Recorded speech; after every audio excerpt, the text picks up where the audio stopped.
Hola a todos, mi nombre es Facundo, esto es Sal y Luz Argentina. Hoy estaremos viendo a los pies de Cristo, pero antes síganos por medio de las plataformas Facebook, Instagram, TikTok y YouTube. Ahora sí, vamos a nuestra enseñanza. En Marcos capítulo 2, versículo 1 al 12, podemos ver cómo es necesario que el hombre vaya a los pies de Cristo, porque allí es donde vemos la verdadera sanación. En los tiempos de Jesús, muchos fueron a Él, muchos se acercaron al Señor. Y siguen viniendo ahora en busca de un milagro, en busca de sanar una enfermedad, en busca de restaurar su matrimonio, en busca de conseguir un mejor trabajo, en busca de ayuda de algún tipo en su vida. Pero la verdadera sanación, la verdadera restauración que debemos buscar a los pies de Cristo no es la temporal, que con el tiempo se destruye, perece, la perdemos, sino que debemos buscar la sanación que a vida eterna permanece. Debemos buscar la salvación del alma, que perdura para toda la eternidad. Pero aún así debemos entender que el mismo evangelio que resulta para vida a algunos es el mismo evangelio que resulta para muerte a otros. El mismo fuego que a algunos elementos los ablanda es el mismo fuego que al barro lo endurece. Nada endurece más el corazón del hombre que escuchar la buena noticia de Dios y rechazarla por seguir en sus pecados. Nunca hubo un pueblo tan favorecido por Dios como Capernaum, y nunca se vio un pueblo como Capernaum que permaneciera en la dureza de su corazón y de sus pecados, a pesar de todo lo que oyeron y vieron por el mismo Señor Jesucristo. En esta Capernaum es en donde se desarrolló el ministerio de nuestro Señor, donde la gente se agolpó a Él, no por la fe que salva, sino que se agolpaban a Él para encontrar su propio milagro, para buscar lo que ellos querían, el problema que ellos tenían. Pero la pregunta es, ¿por qué te acercas tú a Jesús? ¿Qué estás buscando de Él? ¿El perdón de tus pecados? ¿O la salvación de tu alma? ¿O estás buscando que Él solucione algún área de tu vida? ¿Estás buscando que Él te dé algo, alguna faltante que está viendo en ti? En estos pasajes nos muestran que la gente estaba interesada en Jesús por lo que Él podía darles a ellos. Eso lo podemos ver en el versículo 2. Dice, e inmediatamente se juntaron muchos, de manera que ya no cabía ni aún a la puerta, y les predicaba la palabra. Las multitudes acorralaban al Señor. Se había corrido la voz por toda la región. La gente estaba anhelando ver a ese elocuente orador. La gente quería ver a este hombre que realizaba milagros sorprendentes, que hacía cosas que el hombre no podía imaginar. Siempre que Dios se mueve con poder, la gente se siente atraída. Lo mismo pasa con las iglesias, en donde hoy en día se hacen milagros, donde se hacen la expulsión de ciertos demonios y hablan con palabras motivadoras a la gente. No vienen en busca del poder del evangelio que transforma su alma. Ellos están viniendo a Dios para ver alguna manifestación visible del poder de Dios que pudiese ayudarles en sus vidas, pero no le buscan verdaderamente para la salvación de sus almas. Hace unos días les hablábamos a cientos de personas en las plazas, le estábamos predicando el mensaje del evangelio, pero ¿saben qué? nadie respondía al mensaje del Evangelio. Ahora, si ese mismo día, en vez de estar predicando el Evangelio, yo hubiese estado o algún otro hermano haciendo milagros, hubiésemos estado dándole a la gente otro tipo de cosas, la gente muy posiblemente se hubiese agolpado, se hubiese apiñado queriendo ver esas cosas maravillosas y tratando de recibir también algo para ellos. Pero el Señor, amigo, no vino a darnos lo que queremos. El Señor vino a darnos lo que necesitamos. Escuchar la verdad de Dios, el evangelio de nuestra salvación. La buena noticia. Por eso es que en el versículo 2 nos dice, y les predicaba la palabra. Ellos venían a sus pies por la causa incorrecta, pero el Señor Jesucristo los guiaba por medio de la predicación de la palabra a la verdadera sanación. Pero entre los muchos que se agolpaban también allí a las puertas de aquella casa, había quienes verdaderamente sí creían en Él. Habían algunos que confiaban en quién era Él y el poder que tenía. Y por lo tanto, en segundo lugar, como hay algunos que vienen solamente por beneficio a lo que Jesús puede darle, hay otros que se acercan a Jesús porque saben quién es y tiene el poder para sanarles.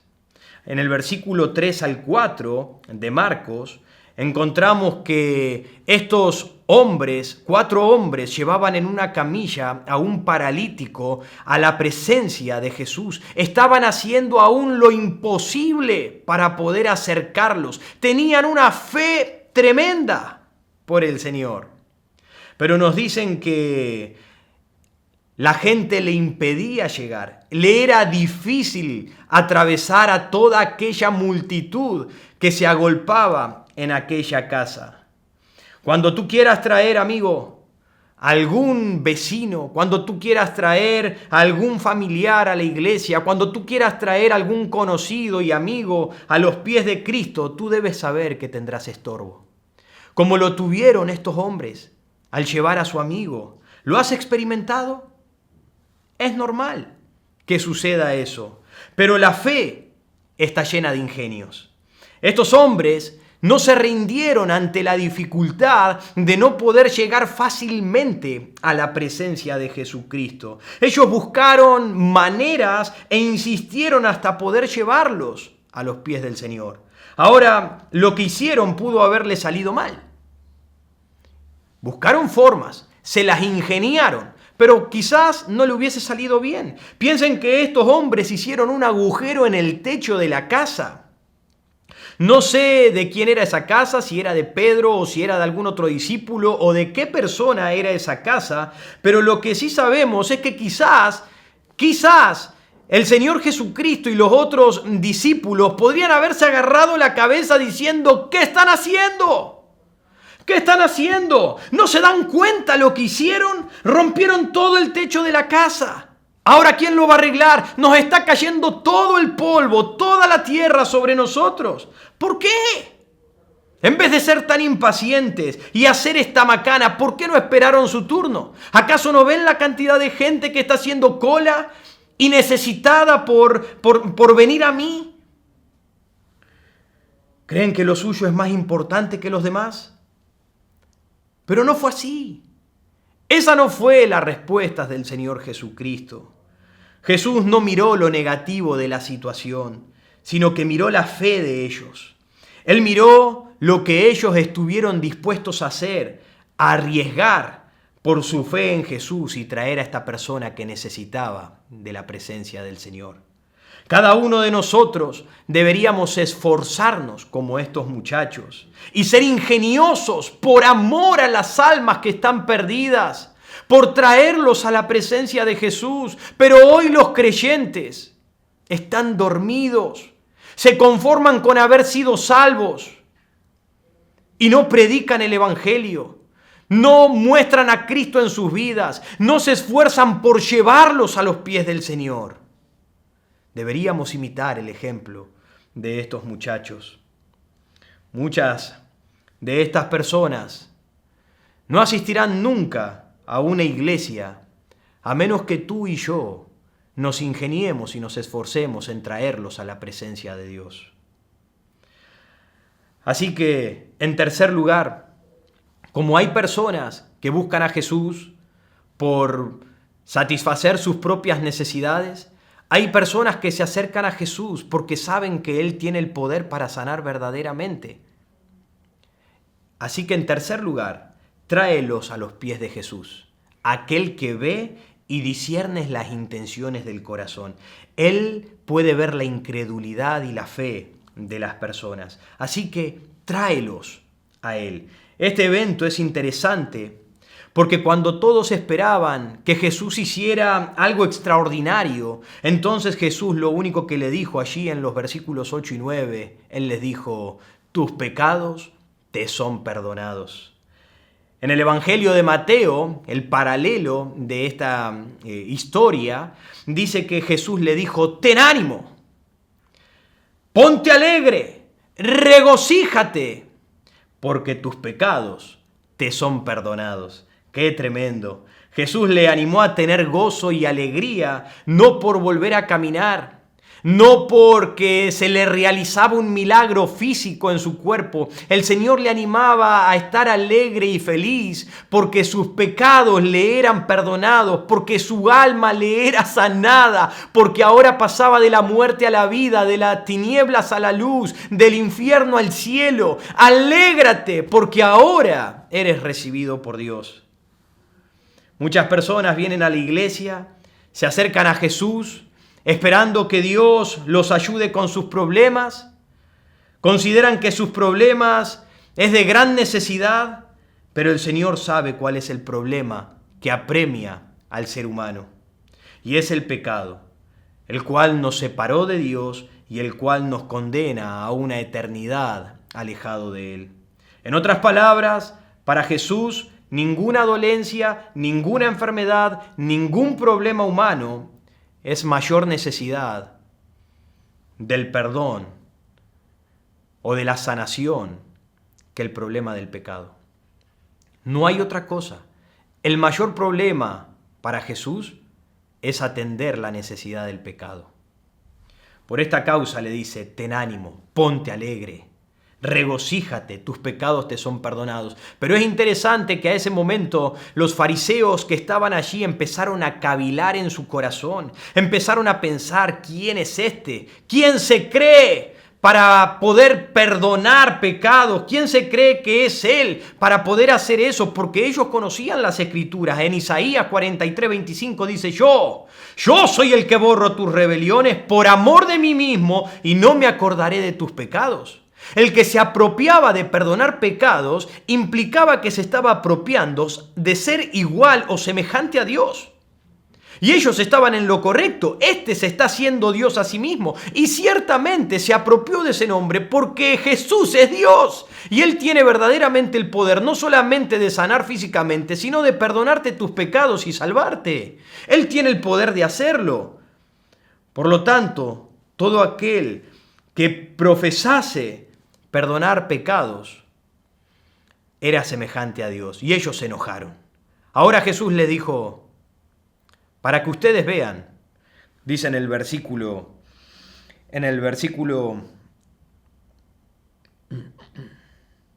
8, dice Jesús en el versículo 8: y conociendo luego Jesús en su espíritu que cavilaban de esta manera dentro de sí mismo, les dijo: ¿por qué caviláis así en vuestros corazones? ¿Qué es más fácil? ¿Decir al paralítico tus pecados te son perdonados? ¿O decir levántate, toma tu lecho y anda? Era más fácil decir tus pecados te son perdonados. Era más fácil ciertamente decirlo, pero era más difícil decirle toma tu lecho al paralítico que se levantara y que caminase. Pero entonces el Señor, para mostrarles que tenía el poder y la autoridad para perdonar los pecados, le muestra la parte más difícil a los ojos de las personas. Lo que era difícil a los ojos de las personas y que era imposible que podían ver, les dice: toma tu lecho, levántate y anda. Y si Él tiene el poder de levantar al hombre que estaba postrado en una cama, entonces verdaderamente Él tiene el poder para sanarnos de nuestros pecados. Así que, amigo, quiero animarte en este día a que tú te acerques con fe a Jesús, no para que Él supla tus necesidades, sino para que Él sane tu alma. Y amigo, si tú eres creyente, haz el esfuerzo como estos hombres de traer a tus amigos, vecinos, a la gente a los pies de Cristo. Nadie tiene tal autoridad de hacer semejante cosa. Ni los ángeles, ni los hombres, ni una iglesia reunida, ni ninguna denominación, ni ministerio especial tiene semejante poder. Solo lo tiene nuestro Señor Jesucristo. Así que al final de este capítulo, en el versículo 12, lo que encontramos son tres cosas sorprendentes. Encontramos que el hombre se levanta a vista de todos, todos se maravillan por lo que había hecho y en tercer lugar todos glorifican a Dios diciendo, nunca hemos visto tal cosa o cosa semejante. Y la gente al verlo se maravillaba y glorificaba a Dios. Ahora, no basta simplemente con alabar al Padre. Los israelitas alababan a Jehová, al Padre, pero no tienen la salvación si no alaban al Padre por medio de la obra redentora del Hijo en aquella cruz del Calvario. No hay salvación, no sirve de nada. De nada sirve la sanación física si no hay sanación del alma. De nada sirve volver a caminar si estás enteramente separado de Dios, si te vas al infierno. En otras palabras, para Jesús, ninguna dolencia, ninguna enfermedad, ningún problema humano es mayor que la necesidad del perdón de los pecados. No vengas a los pies de Cristo por una sanación física, ven a los pies de Cristo para la sanación de tu alma. Si este mensaje te ha sido de bendición, compártelo con otros. Síguenos a través de las plataformas Facebook, Instagram, TikTok y YouTube. Dios te bendiga. Esto es Sal y Luz, Argentina.